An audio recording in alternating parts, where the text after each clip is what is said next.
Georgia's longest state criminal trial has ended, for Young Thug at least. Today, October 31st, 2024, Jeffrey Williams, better known as Young Thug, was released from Fulton County custody today after spending 907 days in jail.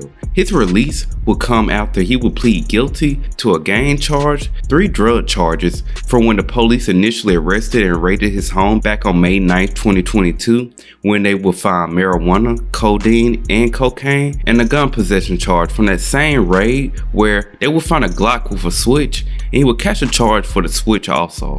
He would plead no contest on his Georgia RICO charge and no contest on participating in a criminal street gang, which basically means he doesn't admit to these crimes, but he's also saying he didn't do them either, but he will accept the punishment for these crimes. The state will recommend 45 years for Thug, with 25 years in prison and 20 of those years on probation after he is released. The state would cut Thug a deal before recommending this sentence, and they will offer him a plea that would have let him came home today, but he would have had to do 15 years on probation on certain special conditions.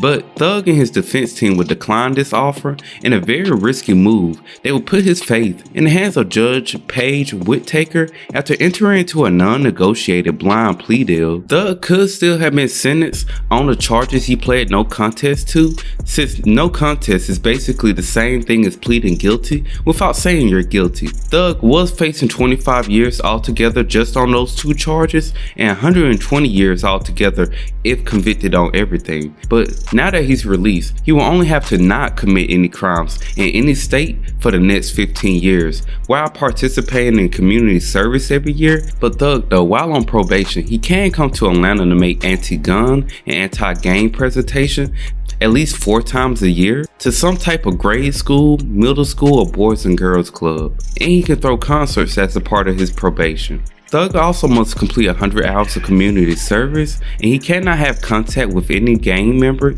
besides his immediate family, including members in YSL, with the exception of his brother, Quintavious Greer, better known as Funk, and Sergio Kitchens, better known as Gunna. Also, he cannot promote any gangs on social media or use any hand signs, terminology, or language that promotes street gangs.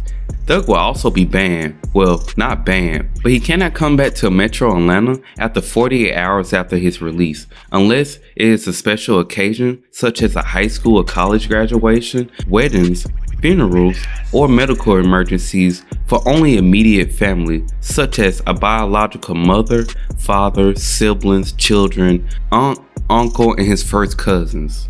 But even then, he's given another 48 hours to leave after the event and 24 hours to get there before the event.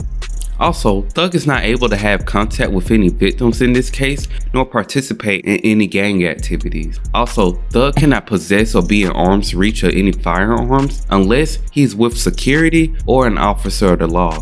Also, he cannot commit any federal or state crimes, or he'll have to go back and serve the rest of his sentence. He can leave the state and transfer his probation to another state. He will also be giving up his 4th Amendment right. For anyone who didn't pay attention in school, protects you from unlawful search and seizures. Thug cannot be searched at any given time for no reason. He also agreed to random drug tests, and also he'll be on reporting status for the next 7.5 years. So he will have to check in with a probation officer until then. Thug was also fined $40,000 for his crimes. But because it's the longest trial in Georgia history, you would think it would be boring, but it came with some interesting moments, such as Judge Glanville, who will be asked to step down by Thug's defense team after he will be caught lying and trying to pressure a key witness into testifying, but he will go on to deny these allegations. There was also a time in the beginning of the trial, before it even started, where during the long jury selection process, Young Thug will be accused of receiving contraband in court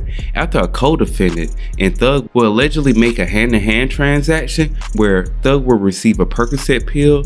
Thug wouldn't be charged with anything in this situation because he was unaware of what was going on, but Khalif Adams will be charged when a search of his body will find weed wrapped in seasoning to conceal the smell, a blunt wrap, and some more Percocets. But there was allegedly more items, but they wouldn't be able to retrieve them after being tased by the Fulton County police officers. Brian Steele, Thug's lawyer, will accuse the prosecution of hiding evidence, which is a major no-no in court, but nothing seemed to come from it. But Brian Steele will be arrested himself in court after being held in contempt when he would report to Judge, our friend Judge Glanville, that he was having a secret meeting with Kenneth Copeland, better known as Woody, where he would try to pressure him into testifying. Brian Steele will be held in contempt of court because he wouldn't tell who gave him this information after the judge would repeatedly ask Steele to tell him who told him this, but Steele stayed solid and kept his mouth shut and took his charge. But seriously though, Brian Steele will be ordered to serve no more than 20 days in Fulton County Jail,